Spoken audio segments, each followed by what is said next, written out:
কিয়ামতের মাঠে 7 শ্রেণীর মানুষ আরশের ছায়া পাবে। বলেন তো তার এক শ্রেণীকে?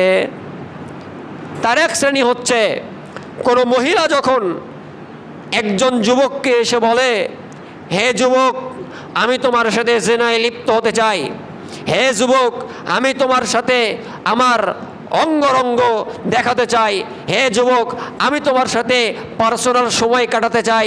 সেই যুবক যদি সেই মহিলার ওপরে বলে, ইত্তাকুল্লাহ, আমি আল্লাহকে ভয় করি, আমি তোমার সাথে এই খারাপ কাজের সাথে জড়িত থাকতে পারবো না, আমি আল্লাহকে ভয় করি, আল্লাহ রাসূল সাল্লাল্লাহু আলাইহি সাল্লাম বলছেন, কিয়ামতের দিন কঠিন সময়ে 7 শ্রেণীর মানুষকে আল্লাহ আরশের ছায়া দান করবে। সেই দিন আল্লাহ সুবহানাহু ওয়া তাআলার আরশের ছায়া ছাড়া কোনো ছায়া থাকবে না।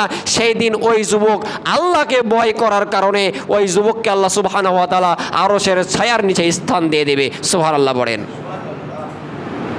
এখানে কোনো যুবক আছে যে কোনো মহিলা যদি বলে আসে জেনা মানে, ওই যুবক আমি তোমাকে বোঝাই, জেনা মানে শুধুমাত্র সহবাস করার নাম জেনা নয়।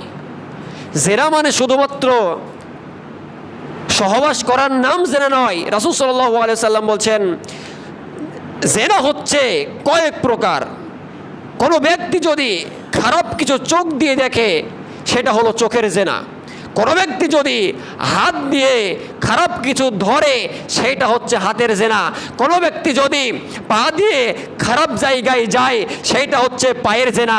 ও হে যুবক, আমি তোমাকে বলি, শুধুমাত্র জেনা বলতে আমরা যেটা বুঝি এইটা জেনা নয়। আমাদের চোখের জেনা হয়, হাতের জেনা হয়, পায়ের জেনা হয়, শরীরের সর্ব অঙ্গের প্রত্যেকটি অঙ্গের জেনা হয় যখন তুমি খারাপ কাজের সাথে লিপ্ত হয়ে যাও।